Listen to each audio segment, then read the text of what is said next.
Selamat pagi Bapak Ibu Saudara yang dikasihi oleh Tuhan. Pagi hari ini kita akan belajar kebenaran firman Tuhan. Saya ambil renungan firman Tuhan pagi hari ini di dalam kitab Roma pasal 3 ayat yang ke-9. Jadi bagaimana? Adakah kita mempunyai kelebihan daripada orang lain? Sama sekali tidak. Sebab baik orang Yahudi maupun orang Yunani, bahwa mereka semua ada di bawah kuasa dosa. Firman Tuhan pagi hari ini saya beri tema atau judul mengenakan Taurat yang disempurnakan. Nah, seringkali kita sebagai orang percaya berkata atau memiliki pengertian, asumsi bahwa Taurat tidak diperlukan lagi. Namun demikian sebetulnya bukan Taurat yang dalam perjanjian lama yang tidak diperlukan lagi, melainkan Taurat yang disempurnakan, Taurat yang digenapi oleh Tuhan Yesus. Disitulah yang kita teladani, seperti Yesus menggenapi hukum Taurat, melakukannya, menyempurnakannya. Apa yang diajarkan melalui pengajaran Tuhan Yesus itulah Taurat yang disempurnakan. Bangsa Yahudi termasuk Paulus, dia mengemukakan bahwa kebenaran Allah semakin muncul, semakin timbul. Semua manusia itu sama di hadapan Tuhan.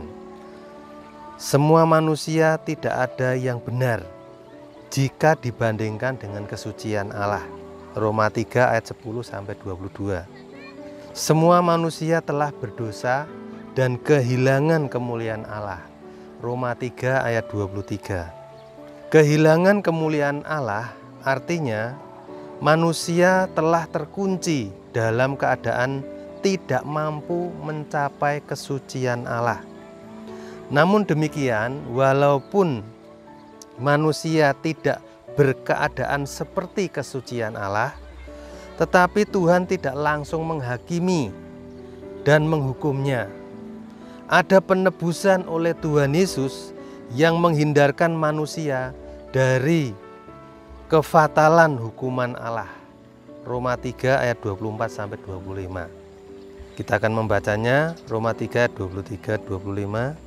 Karena semua orang telah berbuat dosa dan telah kehilangan kemuliaan Allah, dan oleh kasih karunia telah dibenarkan dengan cuma-cuma karena penebusan dalam Kristus Yesus. Kristus Yesus telah ditentukan Allah menjadi jalan pendamaian karena iman dalam darahnya. Hal ini dibuatnya untuk menunjukkan keadilannya, karena ia telah membiarkan dosa-dosa yang telah terjadi dahulu pada masa kesabarannya. Nah, itulah pengertian dari pendamaian yang dikerjakan oleh Tuhan Yesus Kristus, menghindarkan dari kefatalan hukuman Allah. Jadi Tuhan Yesus menjadi jalan pendamaian. Artinya membuka akses manusia untuk berdamai dengan Allah dan dapat diproses untuk bisa hidup dalam keadaan seperti kesuciannya Allah. Dengan demikian Allah menunjukkan kesetiaannya dan kebenarannya dengan penebusan yang diberikan hanya melalui korban Yesus. Roma 3 ayat 26. Jadi tidak ada dasar bagi orang percaya untuk sombong atau bermegah karena apa yang kita perbuat. Roma 3 ayat 27. Jadi orang percaya harus meresponi anugerah Allah, yaitu bertumbuh guna mencapai perkenanan Tuhan. Sebab semua orang, setiap kita menghadap, itu mesti menghadap tahta pengadilan Allah. Dalam pengadilan, masing-masing individu harus bertanggung jawab atas segala sesuatu yang telah dilakukannya di dunia ini. Sejak adanya korban Tuhan Yesus, maka manusia tidak lagi terikat oleh hukum Taurat. Jadi semua orang, baik orang Yahudi maupun bukan orang Yahudi, memiliki kedudukan yang sama. Semua mereka harus masuk dalam keadaan ke dalam pembenaran oleh iman. Dalam hal ini manusia harus mulai berurusan dengan Allah secara benar, secara langsung. Iman adalah penurutan terhadap kehendak Allah. Seorang yang pengakuan iman harus hidup seperti Abraham. Kalau seorang mengaku beriman, dia harus hidup seperti Abraham hidup, yaitu hidup dalam penurutan terhadap segala kehendak Allah. Kalau orang Kristen belum hidup dalam penurutan terhadap kehendak Allah, berarti belum dikatakan beriman.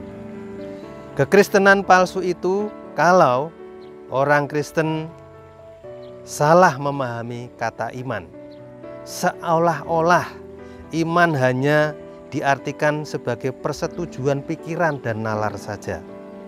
Biasanya orang Kristen yang demikian tidak berjuang mencapai target atau goal sempurna seperti Bapa, serupa dengan Yesus. Dengan kehadiran Tuhan Yesus yang menampilkan kebenaran Allah, menunjukkan betapa jauh keadaan manusia dari rancangan Allah semula. Manusia harus menyadari keadaannya yang jauh dari kesucian Allah, dan selanjutnya harus terus bertumbuh, terus bergerak untuk mencapai kesucian Allah, tentunya hanya dengan anugerah, kasih karunia, kuasa. Yohanes 1 ayat 12-13. Keselamatan dalam Yesus bukan meniadakan hukum Taurat. Orang percaya dipanggil untuk melakukan Taurat yang telah disempurnakan Tuhan Yesus, yang pada dasarnya menunjuk kepada kesucian Allah sendiri. Misalnya, membunuh itu menghabisi nyawa orang, demikian standar Taurat. Tetapi Taurat yang disempurnakan oleh Tuhan Yesus mengajar bahwa membenci itu sudah merupakan kategori membunuh. Hal ini tentu saja menunjukkan kesucian Tuhan yang sempurna. Amin. Mari kita berdoa. Bapa di surga, terima kasih kami boleh diperkenan belajar mengenakan Taurat yang disempurnakan. Bukan hukum-hukum yang tertulis dalam loh-loh batu, melainkan hukum-hukum yang ditulis oleh Roh Kudus dalam loh-loh hati kami, yaitu sesuai dengan pikiran dan perasaan Allah. Itulah standar kesucian-Mu yang benar. Terima kasih Tuhan, dalam nama Tuhan Yesus kami berdoa. Amin.